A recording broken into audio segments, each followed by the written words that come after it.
प्रणाम मित्रों, मैं रंजना ओझा उपस्थित हूँ आप लोगों के समक्ष एक प्यारे से छठ माता के गीत को लेकर।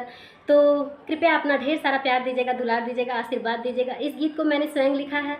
तो चलिए सुनते हैं एक प्यारा सा, बहुत ही प्यारा सा छठ माता का गीत। सुनीला रजिया हमार है छठी मैया, करी ले पूजनिया तुहार।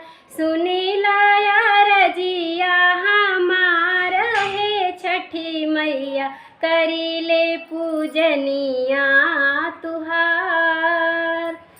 जरल शरीर रहल दुखी रहल मनवा, तोहरे कृपा से पौली गोदी में ललनवा। तोहरे कृपा से पौली गोदी में ललनवा। कई दिहलू बड़ा चमत्कार है छठी मैया, करी ले पूजनिया तुहार। सुनीला रजिया हमार है छठी मैया, करी ले पूजनिया तुहार।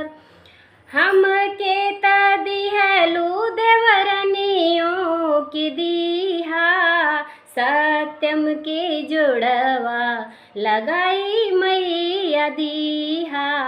बाबू के जोड़वा लगाई मैया दीहा।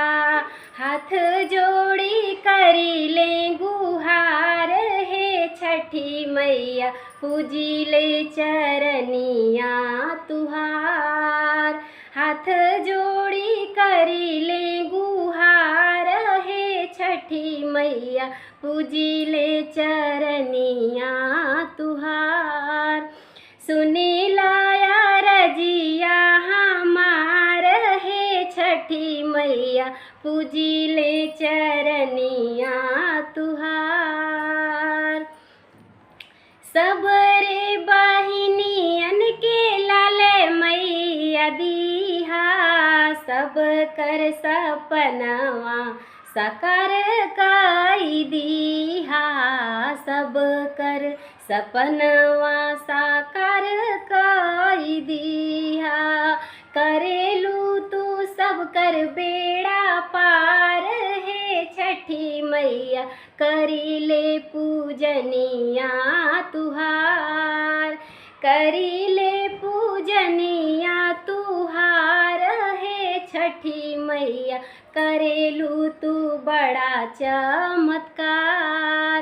सुनीला रजिया हमार है छठी मैया, पूजी ले चरनिया तुहार। तो अगर गीत आप लोगों को पसंद आया हो तो वीडियो को लाइक कीजिएगा, चैनल को सब्सक्राइब कीजिएगा और ज़्यादा से ज़्यादा शेयर कीजिएगा। धन्यवाद।